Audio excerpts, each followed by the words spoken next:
Bonsoir à tous. Donc, on va démarrer en fait cette rencontre ce soir par des petits mots sur les félins, sur l'exposition félin, et je passerai ensuite la parole à mes collègues pour vraiment détailler un petit peu plus l'atlas et comment on fait et à quoi ça sert.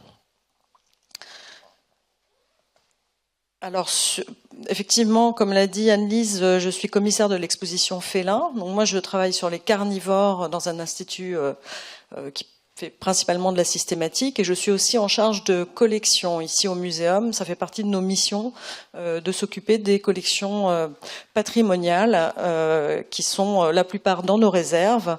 Et donc on a mis en place cette exposition notamment parce qu'on avait effectivement de belles collections de félins, rarement montrées, mais aussi parce qu'on s'est rendu compte que beaucoup de personnes du grand public ne connaissaient pas très bien les félins et surtout connaissaient peu la grande diversité de ces espèces. Donc le but de l'exposition était effectivement de faire un portrait de famille, mais aussi de montrer cette diversité assez méconnue et cette diversité aussi malheureusement très menacée. On retrace également leurs origines en montrant, pour ceux qui ne l'ont pas encore vu, vous verrez un fossile unique et original qui date de 22 millions d'années, qui est le plus ancien félin connu, et qui en plus ce spécimen, le spécimen type, c'est-à-dire celui sur lequel a été décrit l'espèce en question. Donc c'est vraiment assez unique de pouvoir les présenter. L'exposition aborde également en fait ce que sont ces félins qu'on voit souvent comme de parfaits prédateurs. Donc on y montre leurs caractéristiques de prédateurs que vous connaissez certainement déjà un peu parce qu'on a tous vu notamment les grands félins qui sont bien illustrés dans les documentaires ou dans les ouvrages, mais on y montre aussi des espèces beaucoup plus méconnues afin justement de couvrir un petit peu l'ensemble de leur comportement.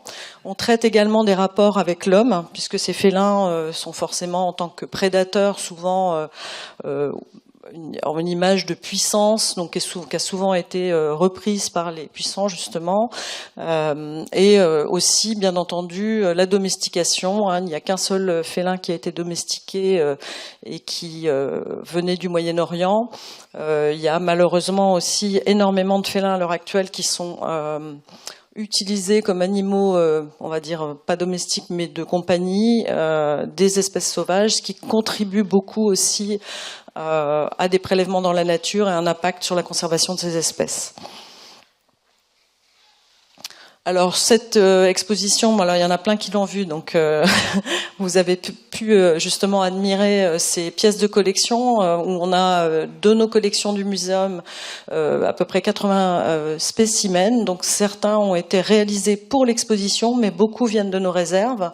Et les sources de ces animaux sont très diverses en fait, puisqu'au muséum on a des collections anciennes qui proviennent des grands voyages notamment qui ont eu lieu particulièrement au milieu du 19e siècle. Alors c'est le cas de certains des individus qui sont présentés dans l'exposition. D'autres sources très fréquentes, c'est tout simplement les animaux de zoo. Quand ils meurent, on a tendance à essayer de leur redonner une forme de seconde vie, en tout cas en faire profiter le public, ce qui leur permet de voir des animaux en vrai, de très près, ce qui n'est pas forcément toujours facile dans la vraie vie, on va dire. Présenter aussi des scènes dynamiques. Alors ça se développe beaucoup en taxidermie, mais c'est vraiment présenter des scènes qui montrent vraiment l'animal en action, aussi bien dans les naturalisations que dans des squelettes montés, et ça c'est assez unique, et on a des taxidermistes et des préparateurs qui ont un savoir-faire vraiment très particulier et unique, devenu assez rare malheureusement aujourd'hui. Et on y présente aussi un certain nombre de pièces qui viennent de musées, notamment des pièces du musée du Louvre par exemple, qui ont été rarement prêtées. Donc dans cette exposition on a pu bénéficier de cela, et on a également, c'était un souhait d'utiliser principalement des pièces venant de Paris ou la région parisienne pour limiter notre impact en termes de... Quand on transporte ce genre d'animaux, c'est très compliqué, et on voulait un petit peu limiter notre impact écologique. Ah, s'il veut pas, je vais y arriver. Alors évidemment, des félins au muséum, il n'y en a pas que dans l'exposition, et on invite en fait aussi les visiteurs à profiter de cette grande galerie qui est ici et que vous connaissez certainement pour la plupart d'entre vous, que ce soit dans les espaces, notamment cette grande caravane, mais aussi évidemment dans la salle des espèces menacées et disparues, où nous avons un certain nombre de félins qui sont présentés. Mais nous faisons le lien aussi avec les galeries de paléontologie et d'anatomie comparée. On n'a pas beaucoup traité dans l'exposition, dans la partie sur les origines et les relations de parenté, les félins fossiles, puisque nous avons une magnifique galerie pour ça. Donc on renvoie vers cette galerie où effectivement on peut voir que ce soit le lion des cavernes ou une très belle vitrine de félins à dents de sabre. Donc je vous invite aussi à aller les voir. Et évidemment, dans nos parcs zoologiques, nous avons également des félins qui sont visibles. Donc, en lien avec l'exposition, comme c'est souvent le cas au muséum, on ne fait pas un vrai catalogue qui nous montrerait les objets comme vous pouvez trouver dans un musée d'art, par exemple, mais plutôt un ouvrage qui accompagne l'exposition et qui permet en fait de retrouver plus détaillé parfois des éléments qui y sont présentés, de développer certains sujets, de présenter aussi même de l'iconographie qui n'est pas présente dans l'exposition. Donc ça permet d'accompagner vraiment l'exposition. Donc il est sorti au moment de l'exposition qui a démarré en mars dernier et avec un grand succès, il vient d'être réimprimé là en ce moment. Donc je ne détaillerai pas plus, vous pourrez regarder l'exemplaire qui est ici. Alors, juste pour un petit mot, pour reprendre un petit peu des éléments, vous en verrez aussi lors de la présentation de l'Atlas, mais de façon générale, alors à part, on a un certain nombre de spécialistes dans la salle, donc je vais pas forcément détailler plus, mais bon, ces félins, en fait, c'est vraiment on va dire le prototype un peu du prédateur. Il a toutes les caractéristiques qu'on peut retrouver chez les mammifères carnivores, mais un peu exacerbées chez les félins, puisqu'ils sont vraiment spécialisés dans la prédation et pour certains dans la prédation de grande taille. Alors on a une grande diversité quand même de formes et de tailles chez ces félins, mais il n'en reste pas moins qu'ils ont des caractéristiques avec ce crâne très rond, très court, ces canines très développées et ce qu'on appelle les dents carnassières qui sont présentes chez les autres carnivores et qui chez eux sont extrêmement développées et coupantes, alors que toute la partie broyeuse des dents, ce qui est très développé chez nous par exemple, est évidemment extrêmement réduite. Alors les félins, il y a effectivement quand même cette diversité puisqu'on a des espèces qui vont de moins de 2 kilos. Alors on a présente un spécimen d'une espèce qui est le chat rougeâtre, qui vit dans le sud de l'Inde et au Sri Lanka, mais j'en montre deux aussi ici qui sont pas forcément très connus, qui sont très tout petits comme le chat à pattes noires que vous voyez ici. Si j'arrive à pointer, voilà celui-ci, ou le chat des sables qui effectivement aussi. Alors le chat patte noire, il vit en Afrique, plutôt en Afrique du Sud, et le chat des sables vit dans les milieux désertiques, et qui sont des espèces aussi où on a une très petite taille. Et puis évidemment le plus gros, le tigre que vous connaissez bien sûr. Alors ces félins, ils ont colonisé énormément d'habitats. Ils sont présents sur une grande partie de la planète, et vraiment ils peuvent être des plaines aux montagnes. Enfin, ils ont vraiment des adaptations assez spectaculaires et qui sont aussi montrées dans l'exposition. Alors, ces félins, pour être de bons prédateurs, il leur faut un certain nombre d'outils et d'armes. Alors déjà, ils ont une très bonne audition. On a pu remarquer que, en fait, un certain nombre de répertoires, en fait, qu'ils entendent correspondent à ceux des proies, notamment des rongeurs. On pense qu'à l'origine, ces félins chassaient certainement des petites proies, notamment des rongeurs, et ce qu'ils entendent, en fait, correspond bien au bruit qu'émettent ces petites proies. Et on le voit ici illustré, mais sont des athlètes en fait, avec à la fois des caractéristiques très musclées, très souples, et ce qui leur permet justement de vivre dans ces différents habitats, avec certains des modes de chasse très spécialisés, avec des sauts pour attraper ce qu'on voit aussi dans d'autres groupes. Ça rappelle un peu le renard qui mulotte, c'est ça.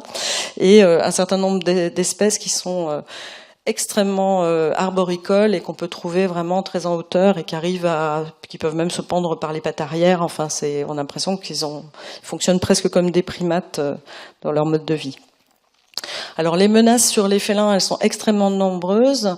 On a 5 espèces seulement qui sont classées en danger d'extinction, mais en fait, beaucoup d'autres sont quasi menacées ou vulnérables, mais surtout même dans les espèces qui n'ont pas de menace majeure sur l'ensemble de l'espèce, ont des populations extrêmement menacées.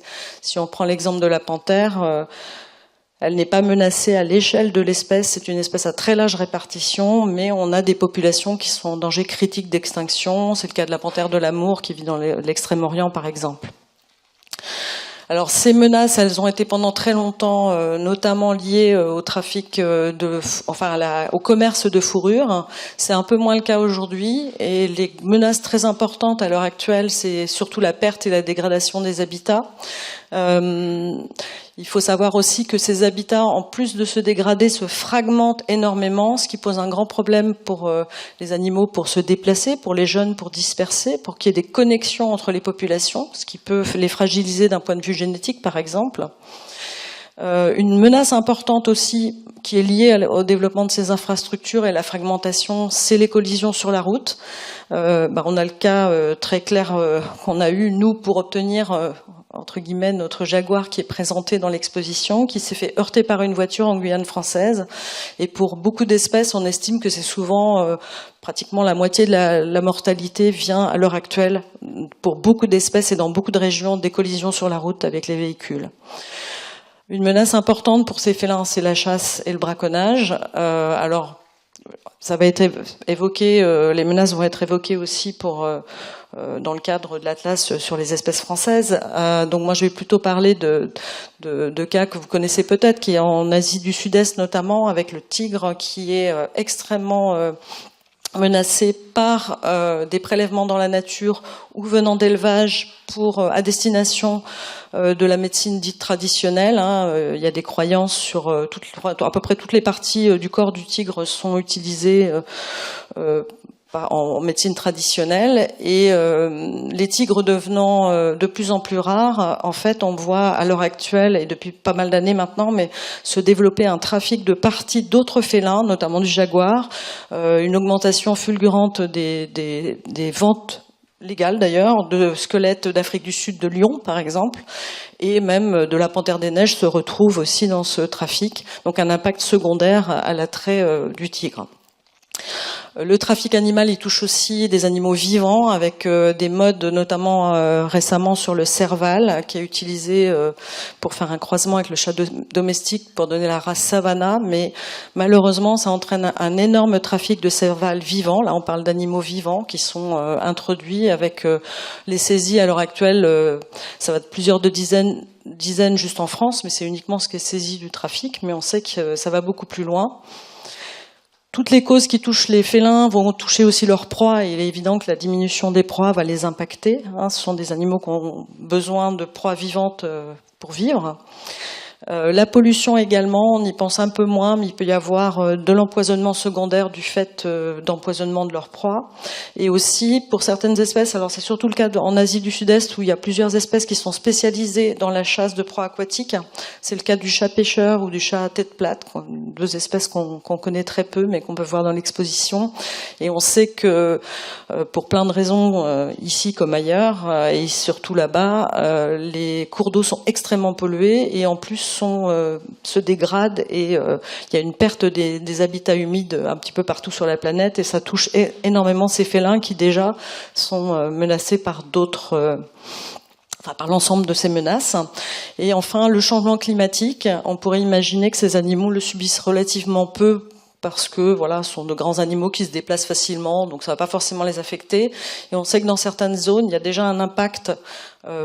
Notamment, par exemple, on a vu, il peut y avoir une forme de remplacement d'une espèce par l'autre. On sait que des milieux ont trouvé de la panthère des neiges, on va maintenant trouver aussi la panthère, et que cette espèce étant plus ubiquiste, plus généraliste, pourrait menacer la panthère des neiges. C'est un exemple parmi d'autres. Et donc, ce qui est extrêmement important pour pouvoir mieux traiter ces menaces et mieux conserver ces félins, c'est d'augmenter les connaissances sur ces espèces. Donc ça passe par plein de travaux de chercheurs, de gens sur le terrain, de gens qui travaillent dans plein de domaines en fait, que ce soit des climatologues justement par exemple, mais c'est des échanges constants. Il faut savoir où sont ces espèces, dans quels habitats, et ça permettrait c'est ce qui permet de mieux les protéger. Et je vais vous passer maintenant la parole à Audrey, qui va vous parler de l'Atlas. Merci.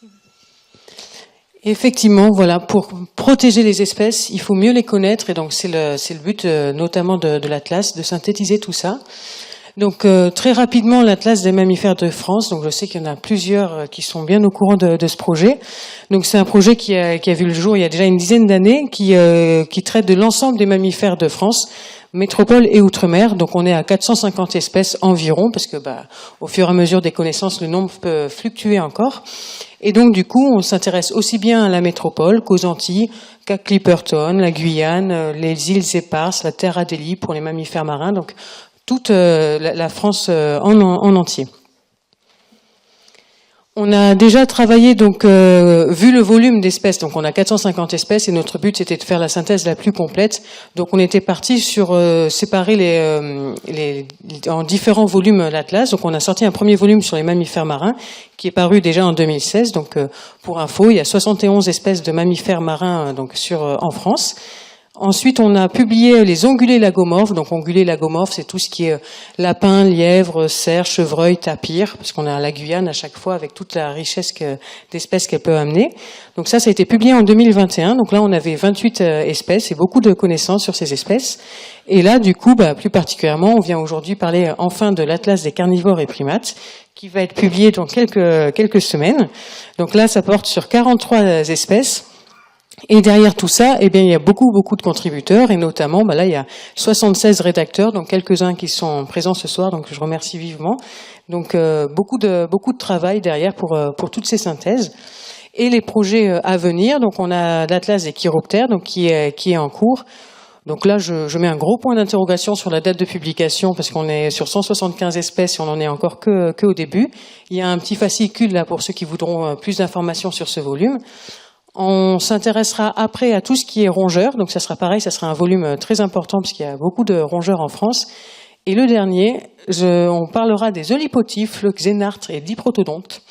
Donc un très joli titre. Donc en fait, pour faire simple, c'est tout ce qui est musaraigne, hérisson, les paresseux pour la Guyane et le wallaby. Et on a du coup un peu de temps pour trouver un titre un peu plus accrocheur.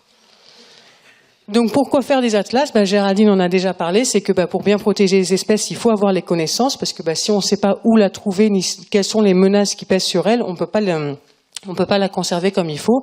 Donc le but d'un atlas, c'est de synthétiser tout ce qui est fait au niveau régional, au niveau local, parce que comme vous le savez, il y a beaucoup de différents travaux qui sont faits, mais toutes les infos ne remontent pas forcément. Donc le but de cet atlas, c'est vraiment de synthétiser au niveau national pour ensuite alimenter notamment les listes rouges, que ce soit les listes rouges nationales ou européennes. Donc ça, on vous le développera tout à l'heure. Et donc du coup, préciser à chaque fois les menaces qui pèsent sur les espèces. Ça permet aussi de travailler sur des outils internationaux, donc que ce soit l'Atlas européen ou Natura 2000, qui est un outil au niveau de l'Europe aussi. Et mettre à jour aussi les informations pour les espèces exotiques envahissantes. Donc tout ça, on va vous le détailler plus en détail après. Donc là, je vous présente juste le lynx boréal, donc un des textes de l'Atlas.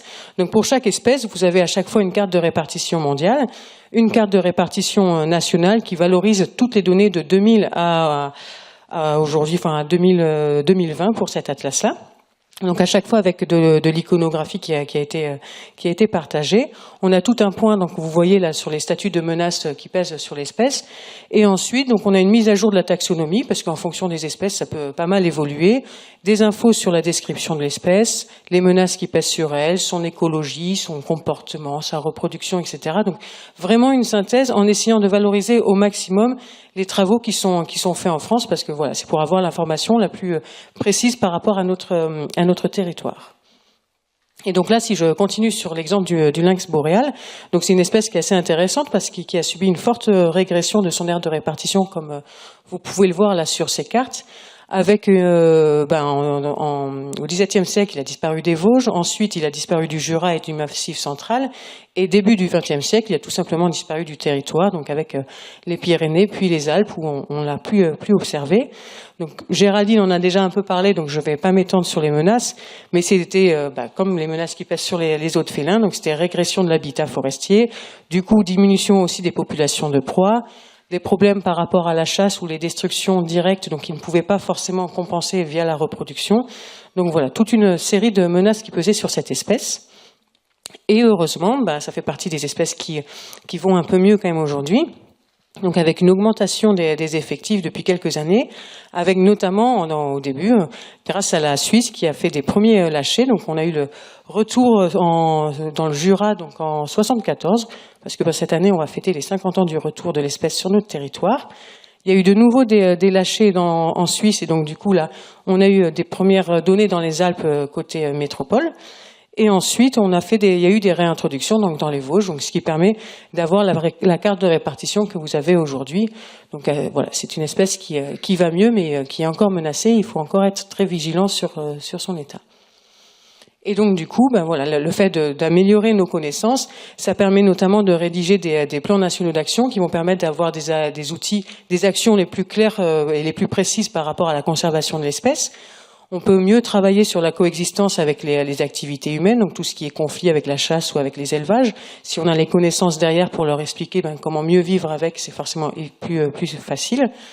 Ça permet de mieux connaître la répartition, ça permet d'identifier des zones à fort risque de mortalité et ensuite mettre en place des solutions pour essayer de diminuer cette mortalité. Donc par exemple, si on a identifié des zones où il y avait une forte collision routière, il y a tout plein de corridors qui peuvent être créés pour diminuer cette menace-là. Et aider, du coup, pareil, ça revient au même sur tout ce qui est connectivité écologique pour que deux habitats puissent se connecter et qu'il y ait des flux d'espèces. Donc voilà, tout ce qui est amélioration des connaissances permet d'aider à la conservation. Et pour les autres exemples, je laisse Patrick. Voilà, alors donc, dans la continuité, on a bien compris que la connaissance de l'aire de répartition était une donnée qui était très importante pour la conservation, et en particulier, elle est utilisée dans le cadre des listes rouges. Alors, petit rappel peut-être, si c'est quelque chose qui ne vous est pas familier, c'est en fait une liste qui dresse les risques d'extinction des espèces. Alors on peut la faire à divers niveaux. Au départ, elle est faite au niveau mondial par l'UICN. Enfin, elle est, on va dire, animée par l'UICN, donc au niveau mondial, sachant qu'elle s'appuie évidemment sur l'expertise des spécialistes des différents groupes qui sont évalués, et on s'est décliné dans divers pays, tout simplement parce qu'une espèce peut être non menacée au niveau mondial, mais peut l'être très bien dans un pays donné. C'est décliné en France, c'est donc Patrinat, donc OFB, MNHN, avec donc le comité français de l'UICN qui réalise cela pour la France. Alors, donc là, je vais parler un peu plus que des carnivores, mais des mammifères dans l'ensemble. Et vous voyez donc ici la comparaison entre les données, entre les résultats de l'évaluation en 2019 pour la France, donc métropolitaine, et la dernière évaluation de 2017. Et vous voyez qu'il y a une chose qui est très importante à regarder, c'est que, hormis l'évaluation en elle-même et les diverses catégories qui nous permettent d'avoir une idée du nombre d'espèces menacées, dans chacune des catégories, sachant que les catégories qui nous intéressent le plus, c'est vulnérable, c'est en danger et en danger critique, c'est ce qu'on appelle les espèces donc menacées. Il y a une catégorie qui est très importante, qui est la catégorie DD, qui est en fait data deficient, et qui signifie tout simplement qu'on n'a pas assez de données pour les évaluer. Et justement, les atlas sont là pour nous apporter des nouvelles données. Souvent, ça permet d'ailleurs de dynamiser en fait cet apport de données. Et vous voyez qu'entre donc 2009 et 2017, vous avez une catégorie. Voilà. Je ne sais plus lequel que c'est celui-là. Voilà. Voilà ici qui correspond au DD. C'est pas ce que je voulais faire. Je repars en arrière. Non. Voilà. Et cette catégorie, donc, vous voyez qu'elle a quasiment disparu ici, c'est-à-dire qu'entre 2009 et 2017, les connaissances acquises dans le cadre d'inventaires en général, pas forcément celui pour l'Atlas des mammifères, mais il faut savoir que les inventaires se font au niveau national, mais aussi donc au niveau régional, nous permettent comme ça d'avoir de progresser, parce qu'en fait dans ces DD, il peut y avoir plein d'espèces qui sont très menacées, et en fait on n'a pas les informations, et elles peuvent passer à côté du radar, si je puis dire. Voilà. Un autre exemple, voilà, la Guyane. Vous voyez que cette fameuse catégorie DD est très importante, et là-dedans il y a peut-être plein d'espèces qui malheureusement ne bénéficient pas d'une attention particulière pour leur conservation, et ces travaux en particulier donc cet atlas sur les mammifères nous permet d'acquérir de la donnée pour améliorer tout ça. Important aussi, ce sont la connaissance de l'évolution des populations, à savoir est-ce qu'elles régressent, est-ce qu'elles augmentent. Tout ça, comme pour l'aire de répartition, c'est une donnée importante qu'on utilise lors des évaluations pour attribuer ces fameuses catégories liste rouge. Voilà quelques exemples. Alors là-dedans, vous voyez bien qu'il n'y a pas non seulement pas que des félidés, mais pas non plus que des mammifères, si que des mammifères quand même, mais pas que des carnivores ou des primates. L'atlas dont on parle aujourd'hui, mais vous voyez, c'est pour vous donner une idée d'espèces qui augmentent, d'autres qui diminuent. Et là encore, toutes ces informations, elles sont synthétisées et elles sont exposées dans les atlas. Pour donc revenir aux félins et les résultats. Alors au niveau mondial, vous voyez que donc 5 espèces. Bon, tu en as déjà parlé un petit peu, Géraldine, mais ici vous avez la liste complète. 5 espèces en danger, 12 vulnérables et 6 quasi menacées. Alors quasi menacées, c'est une catégorie en fait qui précède en fait les catégories vraiment menacées, mais ça veut dire que ce sont des espèces qui risquent de passer dans une des 3 catégories menacées, parce que plusieurs des critères que l'on examine pour leur attribuer un risque d'extinction sont déjà montrent un mauvais état des populations. Si on parle maintenant de la France au sens large, que ce soit donc les outre-mer et la métropole. En fait, des félins, on en trouve que dans deux régions, si je puis dire, la métropole et la Guyane. Et là, vous avez les résultats des dernières évaluations, à la fois mondiales, c'est dans les ronds, et Guyane ou métropole, c'est dans les petits logos qui représentent le département guyanais ou la métropole. Et vous voyez, donc vous avez les résultats de ces évaluations. Alors vous remarquez qu'effectivement, vous avez dit qu'une espèce pouvait être ne pas être menacée au niveau mondial, mais pouvait l'être au niveau français, dans le coup. C'est le cas, par exemple, du lynx boréal. Voilà. Donc, pour la situation de ces espèces.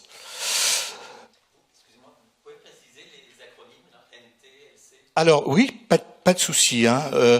En fait, oui, effectivement, vous avez raison, pour que ce soit lisible pour vous. NT, c'est donc quasi menacé. LC, ça veut dire qu'en fait, ces espèces ne sont pas menacées, on va dire ça comme ça. VU, c'est vulnérable, donc une catégorie menacée. EN, en danger, encore plus menacé. Et vous voyez qu'on n'a pas d'en danger critique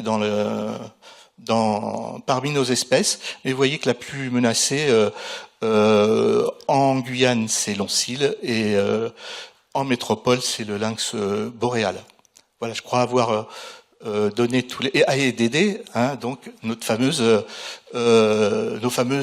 catégorie d'espèces, donc pour lequel on n'a pas assez de données pour pouvoir les évaluer.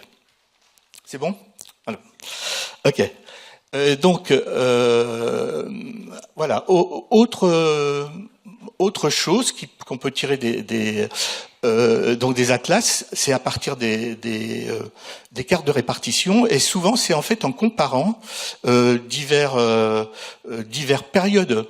Alors il y a, pour voir l'évolution des populations d'espèces, on peut faire du suivi par exemple sur sur des sites particuliers sur lesquels on va revenir, etc., qui vont nous permettre d'avoir une vision assez dans le temps assez réduite, mais qui n'ont pas l'avantage forcément de donner une image globale. Alors les atlas, ça va nous permettre surtout de voir en fait les évolutions de population sur des échelles de temps plus importantes, et de voir un peu comment évoluent ces répartitions, et en particulier les répartitions des espèces exotiques envahissantes. Encore un carnivore donc qui se rapporte à l'atlas, mais qui on sort encore un petit peu des félins.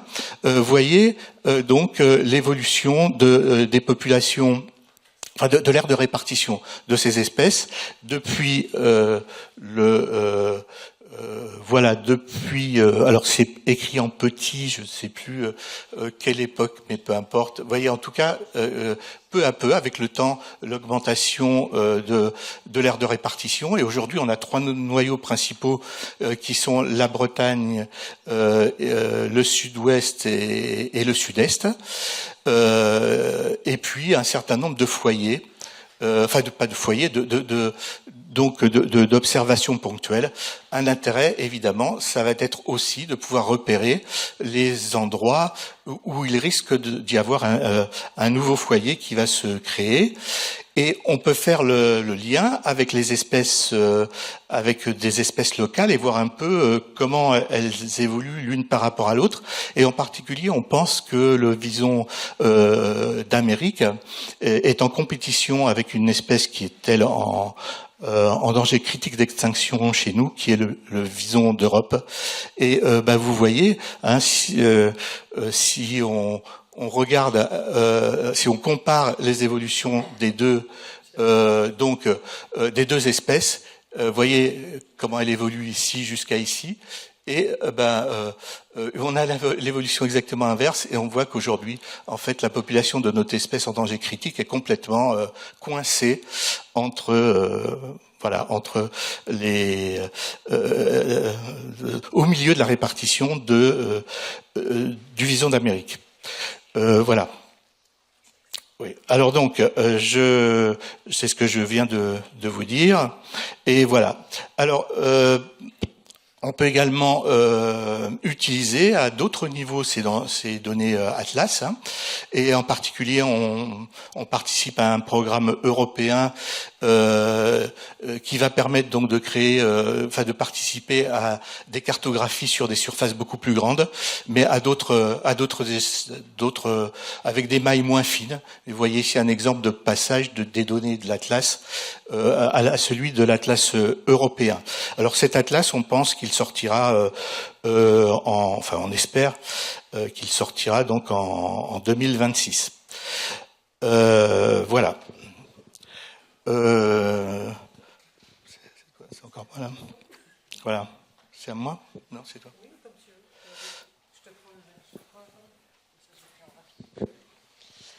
Donc du coup, on vous a montré un peu à quoi ça pouvait servir. Alors encore une fois, on synthétise ce qui existe déjà. Donc c'est grâce à tout ce qui est fait localement qu'on peut arriver là-dessus. Donc comment on va le faire? Donc c'est bien joli, on a vu à quoi ça servait. Maintenant, on va vous présenter très rapidement, du coup, différentes méthodes de détection d'espèces. Donc là, je sais qu'il y a une partie du public qui connaît très bien parce que c'est grâce à eux qu'on a récupéré les données. Donc pour détecter une espèce, il y a différentes techniques. On peut aller chercher les empreintes, les crottes, les poils, les terriers, parce qu'en fait, sur les mammifères, contrairement à d'autres groupes, on les voit rarement directement, mais on va chercher les indices qu'elles laissent derrière elles, et on les entend pas forcément. Enfin, il y a certaines espèces qu'on entend, mais voilà, on va plutôt chercher les indices qu'ils laissent. Donc là, on vous a mis quelques exemples de ce qu'on est content de trouver quand on se promène. Donc je vous laisse regarder. Je vous assure, il y a tout de suite la réponse qui arrive. Et donc ce qu'il faut avoir en tête quand on se promène en pleine nature comme ça, donc c'est que on peut détecter plein de présences. Il y a des petites habitudes qu'il faut avoir, c'est-à-dire c'est bien d'avoir une règle avec soi pour prendre les mesures, un appareil photo, comme ça si on n'y connaît pas grand-chose, on prend la photo avec la règle à côté, et puis on peut demander à quelqu'un, est-ce que tu me confirmes que là on a bien cette espèce-là? Et donc là, du coup, vous avez des empreintes de blaireau, d'ours ou de puma. Et puis vous avez de l'autre côté donc un crottier de genette, donc ce qui est très caractéristique et assez facile à identifier, des poils d'ours parce que ça fait partie des techniques qui sont utilisées pour suivre cette espèce, et des traces de griffes pour le jaguar. Donc c'est pareil, en fonction pour certaines espèces, ça peut être en fonction de telle hauteur, de tel espacement, on arrive à les identifier. Donc ça c'est vraiment accessible à tous. Donc quand vous vous promenez, vous pouvez voir ces indices et du coup faire améliorer les connaissances de répartition. Il y a aussi certaines personnes qui ont la chance d'avoir des appareils photo automatiques. Donc ça permet de détecter les différents carnivores, que ce soit des espèces nocturnes ou alors sur des zones qui sont difficiles d'accès. Donc on peut poser un appareil photo et comme ça, sans passer de longues heures sur le terrain. Et après, il y a de longues heures pour identifier les espèces sur l'appareil. Mais voilà, on peut réussir à trouver plusieurs espèces. Donc là, c'est toutes des photos qui ont été prises en Guyane, donc par les personnes qui font ces suivis. Et puis notamment en Guyane, je pense que c'est assez pratique parce qu'il y a quand même beaucoup de zones qui sont inaccessibles, donc ça permet encore une fois d'améliorer plus facilement les connaissances. Via les photos, on peut aussi avoir des vidéos et comme ça, quelques informations sur les comportements. Donc là, on a un comportement de marquage, on peut avoir des interactions entre différentes espèces. Donc voilà, on arrive à avoir plusieurs informations. Donc il faut pas juste regarder mais sentir aussi, et puis tendre aussi les oreilles. Alors sentir parce que typiquement quand on se balade, le renard fait partie des espèces qu'on peut sentir et identifier assez facilement. On peut tendre les oreilles parce que là on n'a pas les sons qui vont avec, mais typiquement le singe hurleur, on va le reconnaître et puis on va l'entendre de très très loin. Donc voilà, il faut réussir à ressentir en fait l'environnement différent et différemment être attentif pour pouvoir récolter toutes ces informations et identifier les espèces qu'on ne voit pas. Elles nous voient régulièrement, nous on les a pas vues, mais par contre on sait qu'elles sont présentes. Et en plus, donc du coup, toutes ces techniques que vous pouvez tous appliquer, que ce soit chez vous, quand vous partez en vacances ou à n'importe quel moment, il y a certaines espèces qui bénéficient de suivi plus protocolé, donc que je vais vous détailler rapidement. Donc là c'est pareil, on quitte un peu les félins, on quitte même les carnivores, et on va aller voyager en Guyane avec le suivi des primates. Et donc du coup, il y a une technique, les transects linéaires pour les primates en Guyane, donc qui consiste à tracer un transect, donc de 3 km si je ne me trompe pas, et donc du coup à traverser ce transect qui est balisé à un rythme assez lent pour pouvoir tout observer et noter du coup toutes les espèces qui sont détectées, le nombre d'individus par espèce. Et vu que c'est fait à une certaine vitesse, toujours au même endroit, donc c'est fait le matin, il y a une personne donc qui va du point A à un point B, qui fait le chemin inverse en fin de journée, et le lendemain, ce transect est refait par une autre personne. Donc vu que c'est toujours le même protocole, ça permet de pouvoir comparer soit un site à un autre, par exemple un espace qui est chassé par rapport à un espace qui n'est pas chassé, pour voir l'impact de la chasse sur certaines espèces, ou d'une année à une autre pour voir s'il y a une différence d'abondance, parce que ça permet de calculer certains indices et donc voilà, de pouvoir comparer vu qu'il y a un protocole strict qui est suivi. On a d'autres espèces qui bénéficient de suivi protocolé. Donc là, vous avez un beau chat forestier et qui bénéficie de suivi génétique, donc dans plusieurs régions en France. Et il bénéficie de ce suivi notamment parce que, comme vous pouvez le voir, le chat forestier, il peut être difficile à identifier morphologiquement parce qu'il peut ressembler à certains types de chats domestiques, qui a aussi beaucoup de cas d'hybridation. Donc pour savoir est-ce qu'on a affaire à un vrai, entre guillemets, vrai chat forestier ou pas, ça peut être assez compliqué. D'où l'intérêt des analyses génétiques pour vraiment avoir une carte de répartition la plus précise possible. Donc une des techniques utilisées, c'est comme vous voyez là sur la photo, c'est donc de mettre un petit paillasson ou une brosse aspergée de valériane parce que ça va attirer les individus qui viennent se frotter. Et ensuite, on peut récupérer les poils et à partir des poils qui ont leur bulbe, il y a de l'ADN, donc on peut vérifier, confirmer la présence de telle ou telle espèce. Donc ça, c'est des études qui sont faites en Occitanie, en Île-de-France, dans l'est de la France. C'est une espèce qui bénéficie de beaucoup d'études de ce type. Le lynx boréal est aussi suivi. Alors là, c'est plus par rapport à ses poils dans ce cas précis, parce qu'il y a beaucoup d'autres études qui existent. Là, c'est par rapport à la collecte de crottes. Donc c'est aussi une façon d'identifier les espèces. Donc il y a tout un réseau qui est actuellement mis en place pour former des personnes intéressées par l'espèce, pour leur apprendre à aller chercher des crottes, parce que ça intéresse certaines personnes. Donc aller chercher ces crottes, savoir les identifier. Donc il faut à chaque fois prendre des mesures et des photos, et ensuite prélever un échantillon pour pouvoir faire l'analyse génétique. Le fait de faire cette analyse génétique, ça permet d'en connaître plus sur le régime alimentaire de l'espèce, et ça permet aussi de connaître, d'avoir plus d'informations sur la diversité génétique de telle ou telle population. Donc là, c'est des études, encore une fois, c'est des études actuelles qui sont surtout qui se concentrent sur les fronts de colonisation de l'espèce pour savoir jusqu'où elle va. Encore une fois, c'est que quelques exemples parmi de très très très nombreuses études qui existent actuellement. Je vous ai parlé tout à l'heure des appareils photographiques qui peuvent être utilisés de façon opportuniste. Ça peut être aussi utilisé pour des suivis. Donc là, c'est pareil, c'est des exemples, donc, que ce soit en Guyane ou en métropole, donc avec le jaguar et le lynx. Et en fait, avec les félins, on a de la chance, ils ont des pelages très particuliers. Et donc, du coup, ça permet de les identifier individuellement. Et toujours pareil, du coup, de pouvoir commencer à calculer des effectifs, comparer d'une année sur l'autre. Donc voilà, à partir du moment où on sait quel individu est passé, on peut essayer de calculer une taille de population via certains calculs. Ce qui est important, donc une fois qu'on a l'information, si on la garde sur son bureau, c'est pas forcément intéressant parce que ça ne va pas améliorer les choses.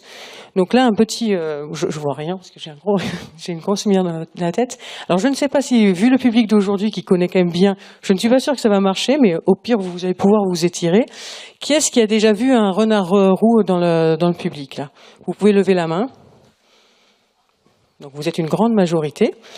Et qui est-ce qui a déjà transmis cette information à une association ou au niveau national pour qu'elle puisse être valorisée? Voilà, ça marche quand même un peu. Donc là, il y a eu beaucoup moins de mains levées, comme vous pouvez vous en douter, ce qui m'arrange pour ma présentation. Et donc du coup, en fait, c'est le cas la plupart du temps pour les espèces communes. Tout le monde se dit le renard roux, la fouine que je vous présente après, le hérisson, tout le monde connaît, pas besoin de diffuser. Mais sauf que quand vous voyez, c'est une espèce qu'on est censé avoir partout. Et malgré ça, il y a encore des lacunes de connaissances. Donc l'observation, il ne faut pas la garder sur son bureau, ni sur son ordinateur, il faut la partager donc avec une association locale, avec une université, avec toute structure qui accepte de la valoriser. Comme le temps presse, c'était la même question pour la fouine, mais je pense que vous avez compris le principe. Il faut partager l'information. Et c'est d'autant plus important sur les territoires, pas d'autant plus, c'est aussi important sur des territoires qui sont difficiles à prospecter, parce que là, contrairement aux espèces communes, une observation d'Oslo en Guyane, vu que c'est un territoire qui est très difficile à prospecter, et forcément tout de suite la moindre observation a beaucoup plus de valeur, parce que la plupart des cartes qu'on peut avoir en Guyane, c'est plus la pression humaine que le territoire de l'espèce en question. Donc il y a un gros travail à faire sur le partage de l'information. Et donc, du coup, voilà, une fois que vous avez observé l'espèce, vous le notez chez vous, mais vous ne le gardez pas chez vous. Vous le transmettez pour que ça puisse être ensuite valorisé au niveau national, que ce soit sur les sites de l'INPN, donc l'Inventaire national du patrimoine naturel, ou qui va valoriser toutes les données faune, flore de France, métropole, outre-mer, ou sur le site de l'Observatoire national des mammifères, donc là, qui ne valorisera que les données mammifères. J'ai bientôt fini. Et donc voilà, une fois qu'on a toutes ces informations, on peut les valoriser notamment via les publications. Donc on vous a bien parlé là. Les données sont en libre accès, donc sur les différents sites dont je vous ai parlé. Et donc après, toutes les synthèses bibliographiques sont dans les ouvrages. Et je tiens à remercier vraiment très très chaleureusement donc déjà ceux qui sont présents et tous les rédacteurs qui nous ont aidés.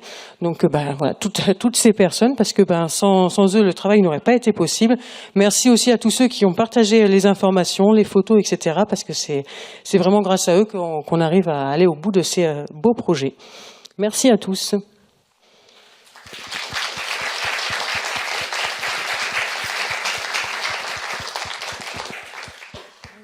Je sais pas s'il marche. Merci Patrick et Audrey. On va passer maintenant aux questions. Levez la main. Il y a un micro qui circule.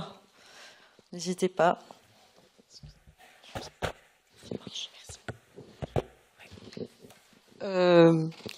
Voilà, j'ai vu il y a 15-20 ans un documentaire sur la procréation assistée du charouilleux aux États-Unis. Donc on implantait des embryons de charouilleux dans une chatte domestique. Je voudrais savoir, parce que je vous dis c'est une information qui date, je voudrais savoir si ça a marché, et si oui, pourquoi on ne fait pas la même chose pour les petites espèces félins en voie de disparition. Alors, je ne sais pas si dans le cas précis ça a marché. Il y a eu un grand centre de reproduction effectivement américain qui a fait plein d'expériences diverses et variées, qui ont aussi créé des espèces de chats domestiques à partir d'hybrides d'ailleurs. Souvent c'était les mêmes groupes il y a eu des choses à partir des années 60, mais ça s'est développé aussi beaucoup dans les années 90. Alors, on peut faire plein de choses pour essayer d'avancer. L'insémination artificielle sur des espèces qu'on connaît très peu peut être assez compliquée. Et puis, pour la conservation, la reproduction en captivité peut être intéressante dans certains cas quand on veut vraiment sauver une espèce. Mais pour que cette espèce survive et soit vraiment conservée réellement, il faut aussi qu'on puisse la réintroduire dans un habitat et que cet habitat n'ait plus les causes qui ont causé sa disparition. Donc c'est plus complexe que ça. Il y a des programmes de reproduction, un certain nombre d'espèces de félins sont dans des programmes de reproduction en captivité. Alors pas en passant par ces moyens-là, la plupart du temps avec de la reproduction de façon plus classique. Il peut arriver que ce soit de l'insémination. Après, le croisement avec du domestique pose d'autres problèmes d'insémination dans une autre espèce. Oui, c'est ce que beaucoup veulent faire sur aussi des espèces pour faire réapparaître le thylacine ou d'autres, ou le mammouth ou autre. C'est souvent beaucoup plus complexe que ça, et il n'empêche qu'on ne va pas recréer, notamment pour les espèces disparues, une espèce, puisqu'une espèce, c'est des populations, c'est une diversité génétique, et c'est aussi l'espèce dans son environnement. Donc ces méthodes-là ne recréent pas ça, évidemment. Il y a eu des cas où la reproduction en captivité alors pas par ces méthodes, mais par des méthodes naturelles, a permis de sauver certaines espèces. C'est le cas du furet à pattes noires, sauf erreur, et il y a quelques autres espèces. Mais le principal pour la conservation, c'est quand même d'essayer de préserver l'espèce dans son habitat naturel. Y a-t-il d'autres questions ?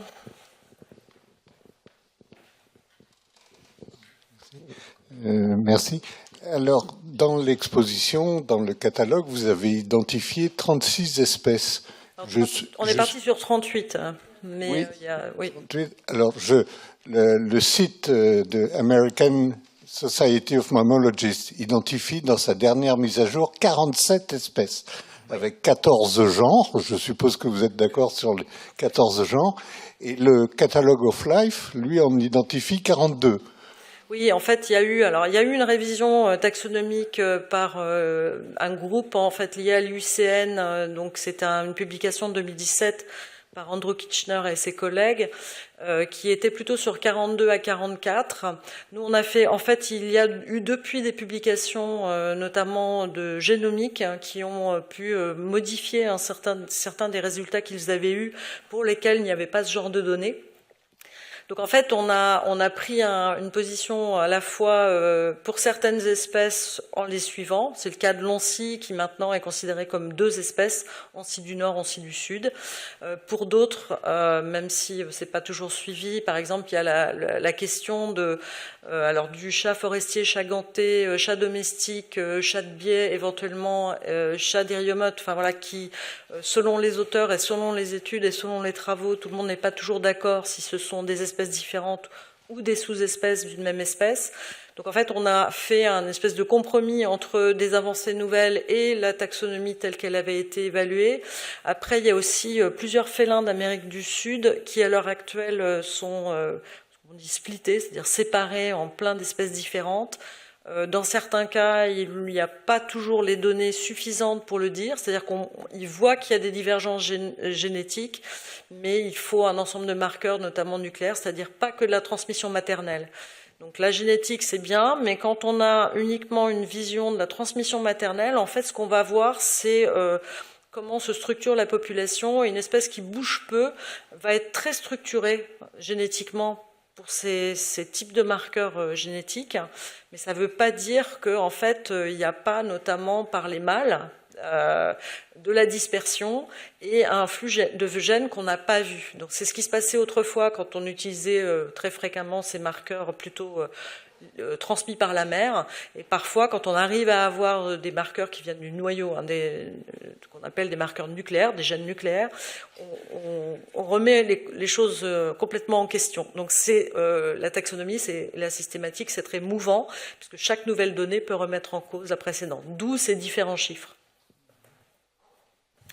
Alors après, je ne sais pas s'il y a d'autres questions, peut-être plus sur l'atlas des carnivores et des primates de France, dont on a beaucoup de rédacteurs ou de contributeurs dans la salle.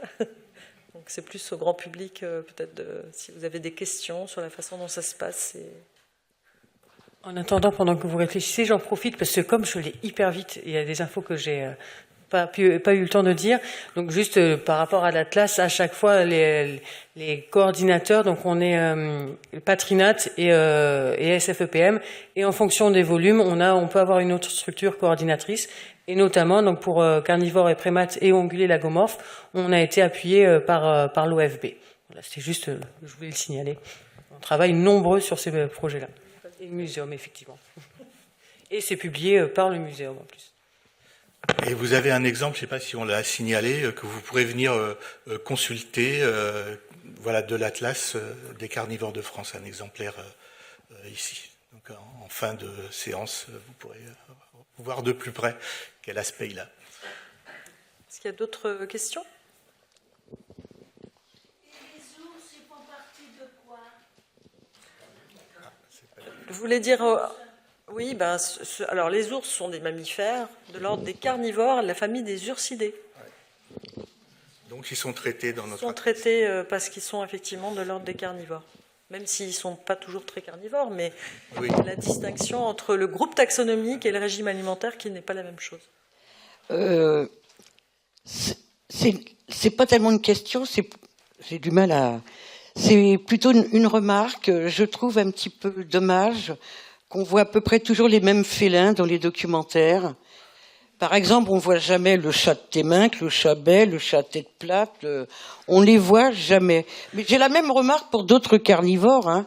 La loutre sarrau d'Amazonie, on en voit tout le temps. La loutre à joues blanches du Congo, jamais. Alors, ce sont des animaux très difficiles à détecter. Oui, je sais bien, vous parlez mais... du chat bai de Bornéo. C'est une espèce qui avait été découverte à la fin du siècle dernier. La première photo de cet animal, oui. par un piège photographique, elle a une vingtaine d'années. Oui, d'accord. Que ce sont des animaux extrêmement peu denses, dans des milieux très difficiles d'accès, et donc c'est très difficile.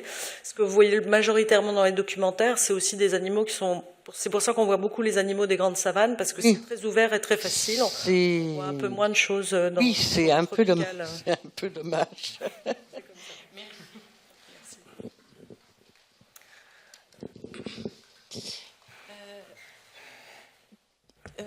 Quels animaux mettons dans les langomorphes? Les lagomorphes. Lagomorphe, c'est tout ce qui était lapin et lièvre. D'accord. Et pica, ouais.